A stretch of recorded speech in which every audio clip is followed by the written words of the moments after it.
नमस्कार। होपफुली आप सब अच्छे होंगे। देखिए, जो ये सिचुएशन चल रही है कोविड-19 की वजह से, ये जो भूचाल आया है दुनिया भर में और हमारे देश में इस बार बहुत भयंकर तरीके से ये फैल रहा है। अभी थोड़ा कंट्रोल में आया है। देखिए, इसकी वजह से लोग मुझे बहुत सारे मैसेजेस कर रहे हैं, वैसे भी करते हैं, लेकिन इस सिचुएशन की वजह से बहुत सारे लोग डर गए हैं, परेशान हैं, समझ नहीं आ रहा। उस डर की वजह से वो अपनी प्रॉब्लम्स को और बढ़ा रहे हैं। जो उन्हें है भी नहीं प्रॉब्लम, वो साइकोलॉजिकली उस प्रॉब्लम को अपने अंदर बुन रहे हैं। बुनना इसलिए क्योंकि हम साइकोलॉजिकल जो माइंड है ये हमारा, ये ऐसा है कि अगर आप एक थॉट क्रिएट करते हैं तो इसको कॉम्प्लिकेट करके बहुत सारी थॉट्स में कन्वर्ट कर देता है। तो उसकी वजह से आज ये जो मेरा टॉपिक है बहुत इम्पॉर्टेंट है। तो बस मैं इस पे आपको कोई ऐसा सोल्यूशन नहीं देने वाली हूँ कि आप सोचेंगे मैं बहुत बड़ी डॉक्टर बन रही हूँ या फिर मैं बहुत बड़ी सलाहकार बन रही हूँ। मैं एक सिर्फ नज़रिया आपको देना चाहती हूँ, जिस नज़रिए से आप चीज़ों को सोच सकते हैं। देखिए, सिचुएशंस बुरी हैं, जिसके साथ ज़्यादा बुरी हैं ऑब्वियसली वो ही उसे फील कर सकते हैं। लेकिन अगर सिचुएशन में पढ़ के हम सिचुएशन से हार मान लेते हैं और फिर उसी तरह रिएक्ट करते हैं जैसे सिचुएशन हमसे कराना चाहती है, तो फिर ये हमारी ह्यूमैनिटी पे एक क्वेश्चन मार्क है, हमारी मानवता होने पे एक क्वेश्चन मार्क है। हम पशु पक्षी ऐसे नहीं हैं जिनकी लाइफ बस नेचर के कंट्रोल में है। नेचर ने उन्हें पैदा कर दिया है, पूरे प्रोसेस के थ्रू वो खाएंगे पिएंगे और एक दिन मर जाएंगे। एक ह्यूमैनिटी, एक ह्यूमन बीइंग होना, बीइंग ह्यूमन का मतलब है एक इंसान होने को जानना। आप ये मत सोचिए इट्स अ सिंपल वर्ड, मतलब इंग्लिश में इसको ह्यूमन बीइंग कहते हैं, ऐसा नहीं। इसको सोचिए, बीइंग ह्यूमन मतलब मानव होने का तरीका। मानव होने का तरीका, मानव एक मात्र ऐसी प्रजाति है जिसके थ्रू वो अपनी लाइफ में क्या कर रहे हैं और क्या किस तरह से लाइफ है उसको जान सकते हैं। प्रॉब्लम सिर्फ एक है, क्योंकि हमारी अवेयरनेस बिल्कुल ज़ीरो है, हमारी जागरूकता बिल्कुल ज़ीरो है और हम इतने डरपोक हैं कि मत सीरियसली अगर मैं बोलूँ तो कई बार हम ऐसे रिएक्ट करते हैं सिचुएशन पे जैसे शायद और क्रिएचर भी नहीं करते हैं। मानव जाति सबसे स्ट्रॉन्ग है, फिर भी वो सबसे वीक हो जाती है बहुत सारे रीजंस की वजह से। और उसके रीजंस में 3 चीज़ें सबसे पहली प्रॉब्लम आती हैं, फिजिकल, दूसरी मेंटल और तीसरी आपकी मेंटल है ना, मेंटल जो है वो साइकोलॉजिकल होती है और तीसरी फिर एनर्जेटिकल, मतलब अपनी एनर्जी को खराब कर दे। यही हो रहा है।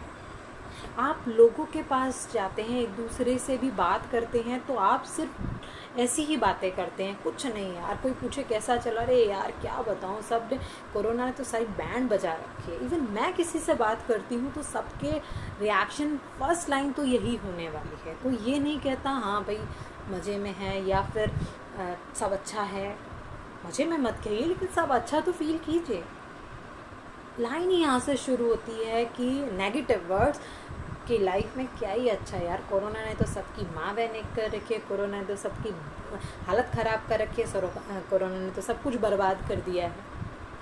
और जब हमें पता है कि इसका रीज़न हम ही हैं, हम ही कैरियर हैं, हम ही एक दूसरे को फैला रहे हैं, हम ये नहीं सोचते पहले तो हमें खुद का बचाव करना चाहिए और हम अगर हमें हो गया है कोविड तो हम दूसरे का बचाव करें। हम ये सब नहीं सोचेंगे, हम सिर्फ गाना गा रहे हैं। एक बीमारी आ गई है, उस बीमारी ने हमें तहस नहस कर दिया है। क्या ये पहली बीमारी आई है? इससे पहले भी बहुत सारी बीमारियां आई हैं जिनकी वैक्सीन्स लगातार हमारे देश में थी, जिसकी वजह से कंट्रोल हो पाया है। और किसी भी चीज़ की वैक्सीन बनने में टाइम लगता है दोस्तों। ऐसा नहीं था पोलियो ड्रॉप की पहले से ही आ गई थी या फिर आपका टीबी का इलाज पहले से ही आ गया था। बहुत लोग पहले टीबी से मरते थे, बहुत लोग आपके पहले पोलियो की वजह से मतलब बहुत सारे लोगों को पोलियो होता था। तो ऐसा नहीं है। आप अपने सोचने का तरीका थोड़ा चेंज कीजिए, अपना परसेप्शन थोड़ा सा चेंज कीजिए। अगर आप अपनी नज़रिया चेंज नहीं करेंगे तो आप सिचुएशन से सच में हार जाएंगे।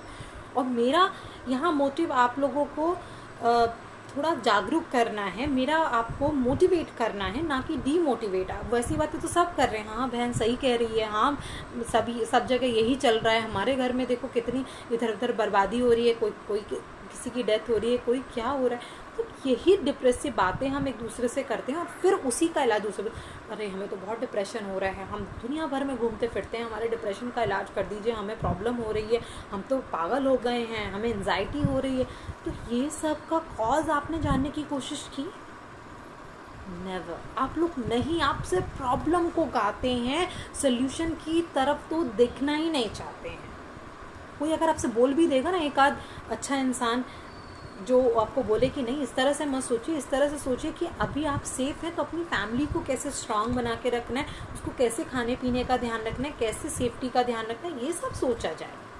और किसी के लिए आप कुछ नहीं कर सकते तो उनका गाने से कुछ नहीं होगा। आप एक 2 मिनट का मौन करके उनकी आत्मा की शांति के लिए कुछ करेंगे तो शायद वो आपके कार्मिक अकाउंट में काउंट होगा, आपको अच्छा भी लगेगा कि आप किसी को जानते भी नहीं हैं या कोई आपको जानने वाला भी है, आप उससे मिल नहीं पा रहे हैं क्योंकि आज की सिचुएशन ऐसी है, कोई किसी के फ्यूनरल पे नहीं जा पा रहा है। तो उसके लिए अगर आप अपने मन से अपने ध्यान से लगाकर उसके लिए 2 मिनट की शांति, उसके परिवार वाले जो जिंदा हैं, कि मरने के बाद सोल के साथ क्या हो रहा है क्या नहीं ये आप नहीं तय कर सकते, लेकिन जो जिंदा है उन लोगों को हिम्मत मिले ये आप उनके लिए ब्लेसिंग दे सकते हैं। और इस तरह से आप एक डर का माहौल फैला रहे हैं पूरी सोसाइटी में, और सोसाइटी हम लोग ही हैं। मैं बार बार बोलती हूँ कि सोसाइटी हमसे मिलकर बनी है और कोई नहीं बना रहा है। तो खुद के होने को जानना सबसे इम्पॉर्टेंट है दोस्तों। अपने अस्तित्व को पहचानिए, आप इंसान हैं, हर चीज़ का सल्यूशन आपके पास है। और ऑब्वियसली ये जो डिप्रेशन वर्ड आया है ये एक बहुत ही फैंसी वर्ड है, मैं कहूँगी फैशन में चल रहा है, एक्चुअल में कुछ है नहीं। एक माइंड की एक मेंटल स्टेट है जिसमें आप सोचने समझने की शक्ति खोने लगते हैं और बस आप दुख फील करते हैं, जिसकी वजह से ये सारी प्रॉब्लम्स होती हैं। सोच के देखिए, आज अपने प्रॉब्लम्स का रियल कॉज जानने की कोशिश कीजिए। Definitely you can rectify your problems. आपको किसी के पास जाने की ज़रूरत नहीं पड़ी। मैं ये नहीं कह रही आप दूसरों की हेल्प ना लें, लेकिन दूसरों की हेल्प अपने आप को हेल्पलेस बना के मत दीजिए, क्योंकि अगर आप हेल्पलेस हो गए तो सामने वाला आपका ज़रूर फ़ायदा उठा लेगा या वो आपको और हेल्पलेस बना देगा। कहते हैं ना, जब आप अपनी हेल्प करने का जज्बा रखते हैं तभी कोई दूसरी आपकी हेल्प कर सकता है। होपफुली आपको मेरी बातें समझ आएंगी तो प्लीज़ अपनी बॉडी को जानने की कोशिश कीजिए, अपने माइंड को समझने की कोशिश कीजिए कि हम क्या कर रहे हैं। होपफुली आपको मेरी बातें समझ आएंगी तो इसको लाइक और शेयर करिए। Thank you.